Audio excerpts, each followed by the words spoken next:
Home Whitney Hanson, copyright 2021 Whitney Hanson, all rights reserved. ISBN 9798464584009. Dedication for those who have loved me, hurt me, and healed me. Contents: losing 1, lost 73, flying 163, home 39. Preface: Dear Beekeeper, this book starts in despair because that's where I resided when I began writing. I think it is only fair to show you the honest progression of my feelings. Still, I beg of you, do not stop after reading the first section. I noticed that when I was broken, I only wanted to read the sad part of stories, but the sad part is only one part of the journey. I promise this book will get lighter as you read, the same way life will get lighter as you live it. I hope reading this book liberates you the way writing it did for me. Love, Whitney. Losing. I remember the last night is pent in your room. Even never really liked people touching me, but something about the way you always smelled like honey and how you held me without hesitation made it easy for me to find comfort in touch again. I remember the last night is pent in your room. You told me that you slept with her. My skin began to crawl and somehow honey started to smell like dangery. You became a beehive bursting with everything. I was afraid of ire. Remember the last night is pent in your room. Am not sure why, didn't run when the bees filled my head and venom stung in my veins and you tried to hold on to me, but all I felt was poignant pain. I remember the last night is pent in your room. You've never really liked people touching me, and something about the way your honey turned into venom and how there are bees in my brain makes me hope that noon ever touches me again. You're not who I thought you were. Maybe it was love she cast doubt into my dim bedroom. They don't mean to hurt you. You're just difficult to love. They are treating you this way because you deserve it. They just want what is best for you. You're making this up in your mind. They slept with another girl, but it's probably because of something you didn't give them. She doesn't always make sense, but sometimes she's awfully convincing. The voice inside my head. Love letters I've received. I want you, but not right now. Dear empathy, please stop telling me that it's okay when they hurt me. Stop allowing me to accept the knife you see in their side is a reasonable excuse for them to put two in mine. Please stop introducing me to their demons. I don't want to shake hands with the reasons they can't seem to stay. Please stop waving a white flag and making me pity their anger and make peace with their madness. Exhausted from a culture of I love you for tonight, but tomorrow it may be different. And let me borrow the parts of you that I need to make me whole, but never take all of you in a world where the word commitment tastes like poison in our mouths. Please tell me, why is it so difficult for someone to stay? I want to exist in a world where love isn't an emotion. It is a promise, where I love you for tonight means I will be there tomorrow, and where you borrow the parts of me that you need to make you whole, along with all the rest, where commitment doesn't taste so bitter.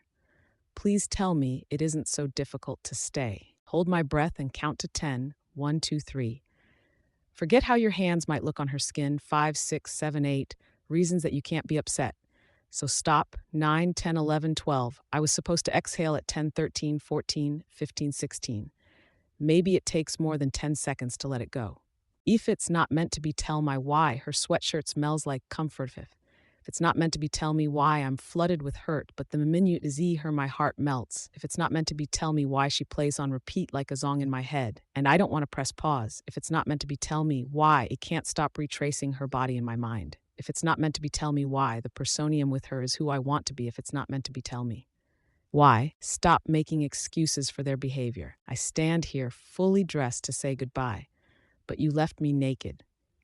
Embarrassed of all I showed you, clothing can only keep you as safe as the walls you put around your heart. I took my walls down for you. I wish I hadn't. What hurts the most are memories we didn't make. The pictures I had of our future, I spent an eternity waking up to you. Tell me, how do I forget things that never happened? Eventually, they're not going to be your person anymore.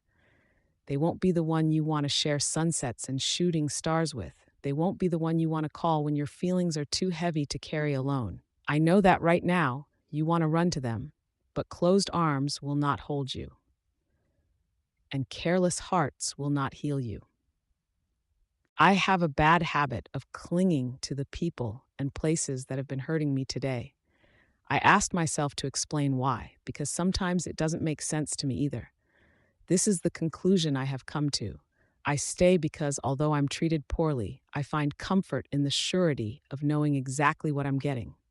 Moving on is a commitment to uncertainty, and things could always be worse on the other side of a big jump. I have never been good with risk. I don't like to gamble. I like control. When I heard you found someone new, my blood became liquid concrete in my veins, angry and shaking. I cut open my skin, hoping I could pull you out. But instead, the concrete began to harden. I think it is better that way. Maybe I was meant to be a statue, a stone cold depiction of all the reasons you shouldn't fall in love, a reminder of the damage that people with dark eyes and enticing smiles can do. And I hope that that someone you found finds my statue too, before it's too late for them to walk away from you. Statue, change is scary. You're going to be okay. Don't stay because you're comfortable. This is not your home. I gave your sweatshirt back today. It won't go down as a historic event. 100 years from now, no one will care that it happened. No one will even know. And that's what I have to think about to make it feel okay. Sometimes the battles that take the most strength are the ones you choose not to fight. Surrender. At some point, I stopped writing you poems, hoping that you'd fall in love, and I started writing about how it felt when you didn't. I bought a candle that I didn't need. I already have a perfectly good candle at home, but for some reason, I bought another one. I think I have a tendency to prepare to lose things before they are gone. It is never selfish to take care of your heart. If you need to move, then move. If you need to stay, then stay. Don't let anyone else dictate where your peace lands. I know that we are no good for each other. I know that you have not been good to me, but still somewhere in you, I found a piece of myself. All this time, I thought I was the only one whose soul